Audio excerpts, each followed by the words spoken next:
तो भाई लोग कैसे हो। आज मैं आप लोग के लिए फिर एक हॉरर स्टोरी लेके आया हूँ, काल भैरव। चलिए कहानी स्टार्ट करते हैं।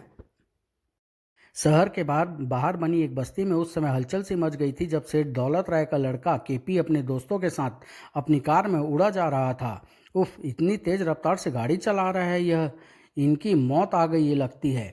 लेकिन कोई इसकी गाड़ी की चपेट में भी तो आ सकता है। होनी शायद इसी बात की प्रतीक्षा कर रही थी। कार एक खंबे से टकराई और लहराती हुई एक बच्चे को कुचलती हुई चली गई। नहीं, लेकिन इससे पहले कि वह पांचों लोगों के गुस्से का शिकार होकर अपनी जान से हाथ धो बैठते, अचानक तभी वहां पर एक पुलिस की गाड़ी आकर रुकी। खबरदार, सब लोग इन्हें छोड़कर पीछे हट जाओ, धाएं धाएं, मारो मारो। यह लोग खूनी इंस्पेक्टर, इन्होंने मेरे कलेजे का टुकड़ा, मेरे जीने का सहारा छीन लिया। हाय, तुमने इन्हें क्यों बचाया इंस्पेक्टर? कानून इन्हें इसके अपराध की सजा अवश्य देगा, लेकिन इंस्पेक्टर राघव किसी की को कानून को अपने हाथ में लेने नहीं देगा। इन हत्यारों को फांसी पर चढ़वाना इंस्पेक्टर। मेरे पास पति की मौत के बाद यही तो पूंजी बाकी थी। अब मैं किस इसके बिना कैसे जी पाऊंगी? आपका बच्चा तो अब जिंदा नहीं हो सकता, लेकिन मैं आपसे वादा करता हूँ कि मैं इन्हें कड़ी से कड़ी सजा दिलवाऊंगा। फिर हवलदार, इन पांचों को ले जाकर हवालात में बंद कर दो। Yes sir. हवलदार दो सिपाहियों सहित उन पांचों को गिरफ्तार करके वहां से ले गया और इंस्पेक्टर आवश्यक कानूनी कार्यवाही में जुट गया। किंतु अगले दिन ही दौलतमंद सेठ के मुनीम ने उसकी जमानत करा ली। इंस्पेक्टर, तुम्हें पता होना चाहिए, सेठ दौलत राव चुनाव लड़ने वाले हैं। इतने बड़े नेता के बेटे को गिरफ्तार कर लिया तुमने। कर्तव्यपरायण इंस्पेक्टर राघव खून का घूंट पीकर रह गया। सेठ दौलत राय, बेटा केपी, तुम फिक्र मत करो, हम तुम पर आंच भी नहीं आने देंगे। किंतु पहले जाकर उस औरत को खरीदो जिसके बच्चे की जान गई, ताकि वह अदालत तक न जाए। जी पिताजी।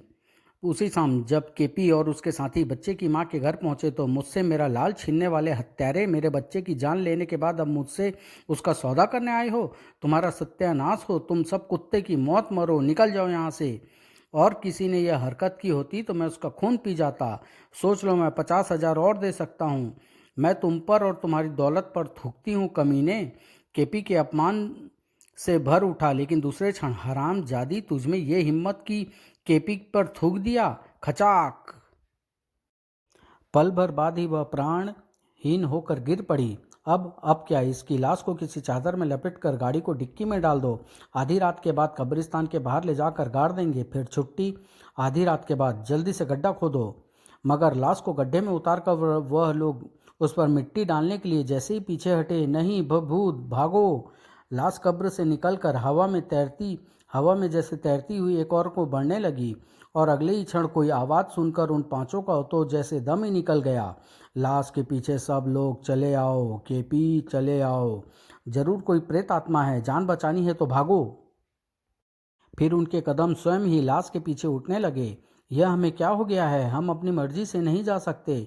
हमें कोई अनजानी शक्ति वशीभूत करके कहीं खींची ले जा रही है। और जहाँ पर पहुंचकर उनके कदम रुके, आश्चर्य में मत पड़ो बच्चों।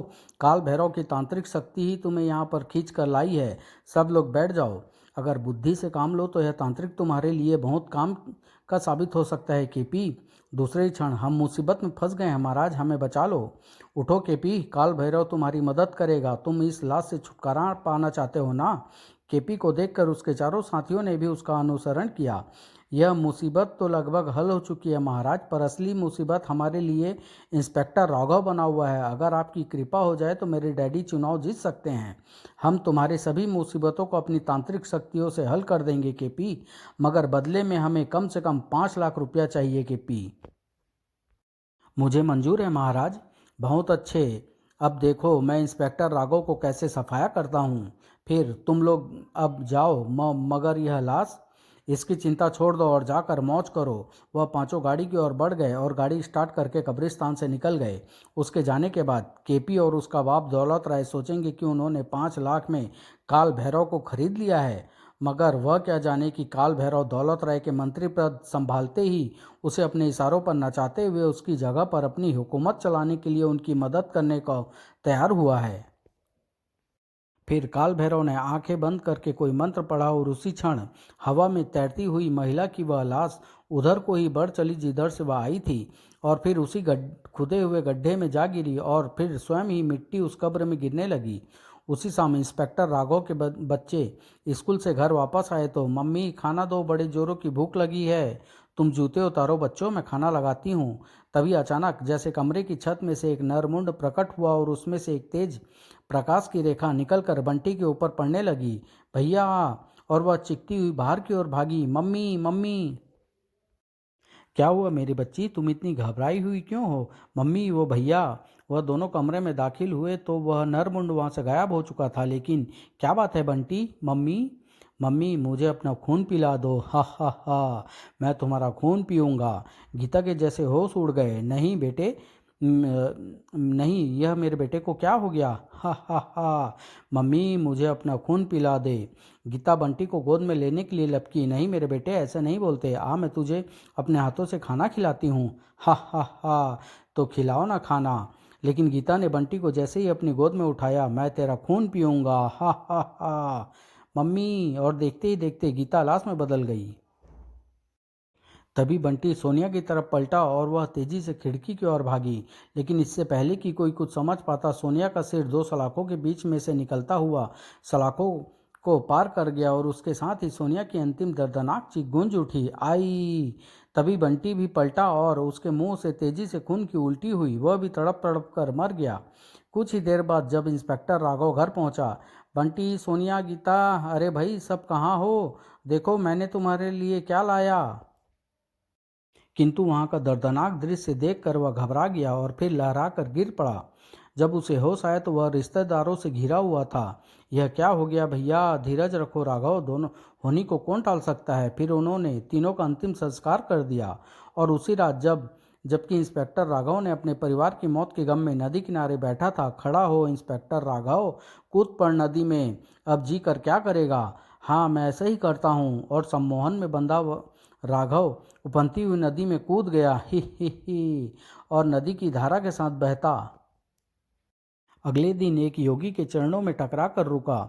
हे शिव, यह क्या? यह मृत है या जिंदा? फिर योगी उसे नदी के बाहर निकालने का प्रयास करने लगा और शीघ्र ही योगी के प्रयासों से राघव को होश आ गया।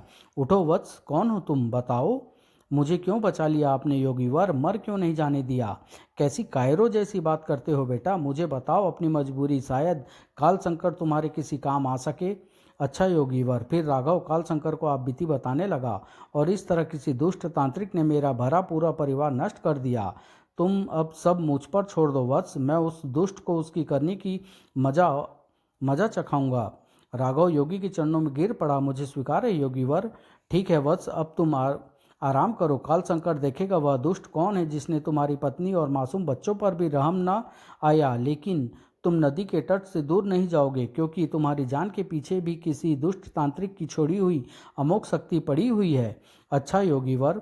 राघव कुटी में ही एक और लेट गया और योगी काल शंकर ध्यान लगा कर बैठ गया। और योगी का ध्यान लगाते ही जो दृश्य उसके मानस पटल पर उभरा, क्या इंस्पेक्टर राघव भी खत्म हो गया महाराज? अब तक उसकी लाश मछलिया का भोजन बन चुकी होगी दौलत राय।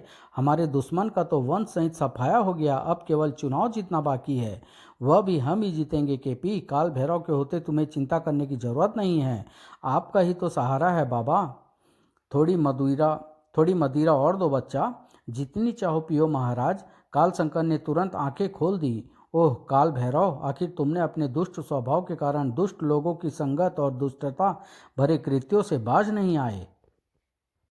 अगले ही क्षण काल शंकर के सामने अतीत का वह दृश्य घूम गया जब वह और काल भैरव अपने गुरु से अन्य शिष्यों के साथ तंत्र साधना सीख रहे थे। एक दिन, गुरुजी, गोपाल बाबा पागल हो गया है। क्या कहते हो? वह पागल कैसे हो गया? चलो उसे देखें। और जब गुरु सभी शिष्यों समेत वहां पहुंचे तो, छोड़ दो मुझे, मैं सबको मार डालूंगा। हा हा हा, इस पर उच्चाटन शक्ति का प्रयोग किसने किया है? हमने नहीं, मैंने भी नहीं। मैंने तो नहीं किया गुरुजी। अचानक गुरु को काल भैरव का ध्यान आया। काल भैरव कहाँ है? यहाँ तो नहीं है गुरुजी। ओह काल शंकर, उसे ढूंढ कर लाओ। यह अवश्य ही उसकी ही दुष्ट स्वभाव का काम है। काश मैं उसे शिष्य बनाने से पहले पहचान लेता। काल शंकर काल भैरव को बुलाने गया। थोड़ी देर बाद काल शंकर काल भैरव को अपने साथ लेकर वहां पहुंचा तो तुमने अपने ही गुरु भाई पर उच्चाटन शक्ति का प्रहार करके उसे पागल बना दिया। दुष्ट, खा जाऊंगा, छोड़ूंगा नहीं। मैं देखना चाहता था गुरुजी, आपने जो विद्याएं तथा मंत्र सिखाए हैं वह सचमुच ही काम करते हैं या नहीं। यह सुनते ही गुरुजी का पारा सातवें आसमान पर पहुंच गया। तुमने मेरे मना करने के बावजूद वर्जित विद्या का प्रयोग किया। दुष्ट, तेरे मन में जीवों के लिए कोई दया और गुरु के लिए सम्मान नहीं है। निकल जा यहाँ से। तुमने मेरा अपमान किया बूढ़े, देख लूंगा तुझे भी। मैं अब खुद ही यहाँ रहना नहीं चाहता। तू जिन विद्याओं और शक्तियों के मद में चूर होकर बोल रहा है, मैं शीघ्र ही उनका ह्रास कर डालूंगा। काल भैरव ने चौंक कर गुरु की और देखा। यह अवश्य जो कहता है वो करके दिखा देगा काल भैरव सोचता हुआ तेजी से वहां से निकल गया। इससे पहले कि गुरु अपनी दी हुई धमकी पूरी करके दिखा दे, मुझे ही कुछ करना होगा। उसी रात जब गुरु साधना के बाद छक कर नींद के आगोश में सो रहे थे, तूने मेरी शक्तियां खत्म करने की धमकी दी थी ना बूढ़े, लेकिन देख मैं कैसे तुझे ही खत्म करता हूँ। फिर उसने वहां पर गड़ा हुआ त्रिशूल उखाड़ कर बाहर खींचा और बेरहमी से अपने सोए हुए गुरु की छाती में गाड़ दिया। खचाक! अचानक काल संकर ने वह चीख सुनी तो यह तो गुरु जी की चीख है। अवश्य उनकी जान पर कोई खतरा है। अगले ही क्षण वह गुरु की सूद लेने के लिए उठकर भागा। लेकिन गुरु जी को क्या खतरा हो सकता है? मगर जैसे ही काल संकर वहां पहुंचा, गुरु जी रुक जाओ काल भैरव! वह काल भैरव की ओर लपका, इससे पहले कि काल संकर उसका पीछा करता। आह! ओह, गुरु जी अभी जीवित है। उसी क्षण गुरु के पास लौट आया। और यह कैसे हो गया गुरुजी? दुष्ट ने अपनी दुष्टता का परिचय दे दिया। शंकर, आह, आपकी हालत ठीक नहीं है गुरुजी, आप अधिक मत बोलिए। नहीं शंकर, मेरा अंतिम समय आ गया है। तुम यह माला और कटार अपने पास रखो। इसके होते कोई भी तंत्र शक्ति कभी भी तुम्हारे सामने नहीं ठहर सकेगी। आह! इसके साथ ही गुरु ने प्राण त्याग दिए। तब तक अन्य शिष्य भी वहां पहुंच चुके थे। गुरुजी, ओह गुरुजी नहीं रहे। गुरुजी, हाय गुरुजी! शीघ्र ही सबने मिलकर गुरु का अंतिम संस्कार कर दिया। गुरु जी की जलती हुई चिता की कसम काल भैरव, जिस दिन तू मुझे मिल गया वह तेरा अंतिम समय होगा। अतीत के साये से निकलते ही काल शंकर बड़बड़ाया। मेरे तेरे दुष्ट साथियों के साथ तेरा अंतिम समय निकट आ गया है काल भैरव। चुनाव में एक सप्ताह शेष रह गया था और केपी तथा उसके साथी रोज की तरह उस दिन भी चुनाव प्रचार में लगे हुए थे। वोटर भाइयों से अपील की जाती है कि अपने क्षेत्र तथा देश की भलाई के लिए अपना कीमती वोट लोकप्रिय उम्मीदवार दौलत राय को देकर सफल बनाएं। अचानक तभी पान चबाते हुए मुनीम ने केपी की ओर देखकर कुछ कहना चाहा तो पचाक! यह तुमने क्या किया हरामजादे? मुनीम ने उत्तर देने के लिए मुंह खोला, लेकिन दूसरी बार फिर पुच्छ और केपी की आंखें अपमान से लाल हो उठी। ओह, तुमने अपनी मौत को दावत दी है बास्टर्ड! इसके साथ ही उसने मुनीम को चलती हुई गाड़ी से धक्का दे दिया। चल कमीने! आह नहीं! गिरते ही मुनीम की खोपड़ी सड़क से टकराकर तरबूज की भांति फट गई। धड़ाम! आह! लेकिन मुनीम के परिणाम की परवाह किए बिना उनकी गाड़ी तेजी से वहां से निकल भागी। आह! कुछ पल तड़पने के बाद मुनीम ने प्राण त्याग दिए। उधर कुटी में बैठे कालशंकर ने राघव को एक माला दी। इसे हाथ में लेकर आंखें बंद कर लो वत्स, और अपने एक दुश्मन का अंत देख लेना। राघव ने हाथ में माला लेकर अपने नेत्र बंद कर लिए। दूसरे ही पल उसके मस्तिष्क के पर्दे पर मुनीम के अंत का दृश्य उभर आया। उसने हड़बड़ाकर नेत्र खोल दिए। क्या यह मुनीम? हाँ वत्स, दौलत राय, उसका बेटा तथा उसके साथी, सब लोगों की साजिश से ही तुम्हारे परिवार का वह अंत हुआ था। काश मुझे मालूम होता तो मैं इन सब को गोलियों से भून कर रख देता। कालशंकर राघव की मनोदशा जानकर मुस्कुरा उठे। पश्चाताप मत करो वत्स, विधि ने जैसा लिखा है वैसा ही इन सब का अंत होगा। तुम या मैं तो इस युग में निमित्त मात्र बने हैं, शायद विधाता की यही इच्छा है। उसी सामयिक चुनाव सभा में, प्यारे वोटर भाइयों, अब आपके सामने आपके लोकप्रिय उम्मीदवार, जिनकी आप बड़ी देर से प्रतीक्षा कर रहे थे, अपना भाषण करने आ रहे हैं। आइए सेठ दौलत राय जी। सेठ दौलत राय माइक के सामने पहुंचा और भाषण शुरू किया। प्यारे वोटर भाइयों और बहनों, मैंने आपके क्षेत्र से लोकसभा की सीट के लिए नामांकन पत्र इसलिए भरा है कि मैं आपके जीवन में, लेकिन अगले ही शब्द मुंह से निकलते ही सेठ दौलत राय का मानो कंठ ही सूख गया। छिपकलियों की बाहर ला दूंगा। ओह, मैं तो खुशियों की बाहर कहना चाहता था, फिर यह शब्द कैसे बोल गया? मैं यह नहीं कहना चाहता था, मैं तो कह रहा था कि छिपकलियों की व्यापा। यह क्या बक रहे हो सेठ? अपनी जुबान संभाल कर दौलत राय, यह क्या बोल रहा है? मगर दूसरे ही क्षण सेठ दौलत राय के मुंह से छिपकलियां निकलकर मंच पर गिरने लगी। यह क्या? ओह अरे वह देखो, अवश्य ही किसी ने कोई तांत्रिक शक्ति छोड़ी है। उसके मुंह से तो सचमुच छिपकलियां गिरने लगी। तभी सेठ दौलत राय को अपने पांव से कोई चीज लिपटती नजर आई और उसने जैसे ही चौंक कर नीचे देखा, सांप। वह उछलकर पीछे हट गया और सांप गिर पड़ा, मगर दूसरे ही क्षण तेजी से सांप को अपनी ओर बढ़ते देखकर दौलत राय तेजी से स्टेज की ओर दौड़ा और फुर्ती से मंच से नीचे कूद गया। आह, धड़ाम! उधर उधर काल भैरव तेजी से माइक की ओर दौड़ा। तुम चिंता मत करो केपी, मैं अभी स्थिति संभालता हूँ। मगर तभी मंच पर पड़ा माइक स्वयं ही अपनी जगह से उठा और उड़ता हुआ अचानक आह, खड़ाक! अगले ही क्षण काल भैरव लहराता हुआ नीचे जा गिरा।